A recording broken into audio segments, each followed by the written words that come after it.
आज सकाळपासूनच खूप पाऊस पडत होता.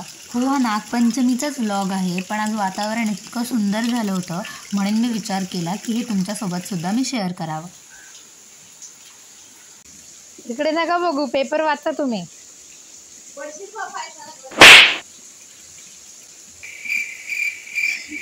पेपर वाचा की.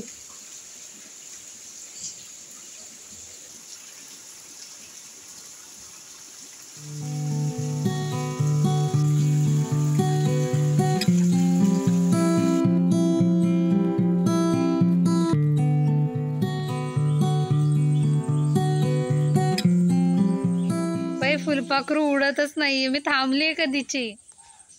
अरे उड ना मित्रा, कधीची थांबलीये मी.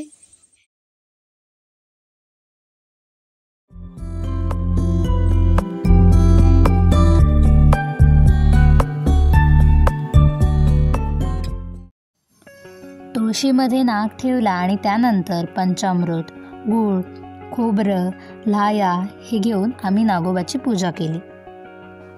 सुरुवातीला आम्ही सगळ्या जणींनी मिळून नागोबावर हे गोमाटं ठेवलं. सगळ्यात आधी आजींनी नागोबाची पूजा केली.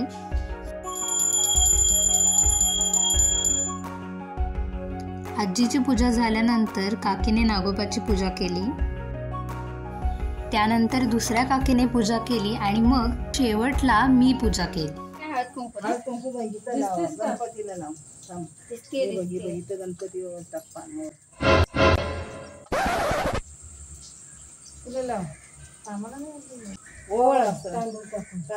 तांदूळ टाकले, दोन तीन झालं. आता पाय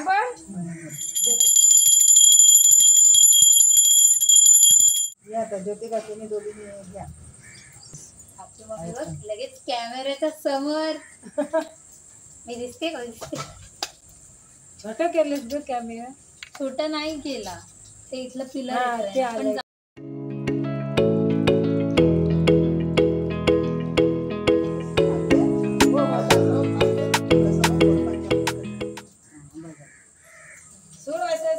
सांग ना, माझ्या भावाचा येईल विस्तार वाढू दे, तुमच्या विस्तार वाढू दे, तुझ्या तोंडामध्ये दूध लाह्या पडू दे, पडू दे. नागोबा नागोबाचं तोंडावरती ना पूर्ण अंगावरती दूध लाह्या झाल्या.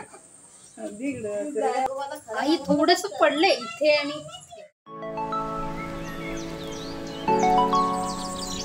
पूजा झाल्यानंतर आजीने हा पिवळा दोरा माझ्या हातामध्ये बांधला.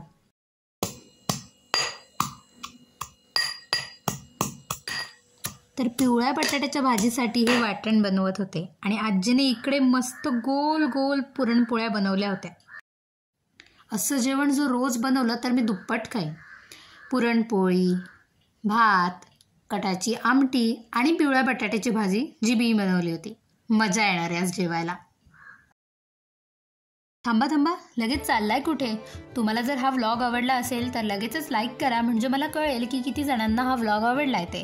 सोबतच असे नवनवीन व्लॉग्स येणार आहेत. गणपतीचा व्लॉग पण लवकरच येणार आहे, त्याच्यामुळे लगेचच माझ्या चॅनलला सबस्क्राईब करा आणि ते बेल आयकॉन दाबा, म्हणजे तुम्हाला लगेचच नोटिफिकेशन येईल जेव्हा पण मी व्हिडिओ अपलोड करेन. व्लॉग बघितल्याबद्दल थँक्यू. बाय. भेटूया नवीन व्लॉगमध्ये.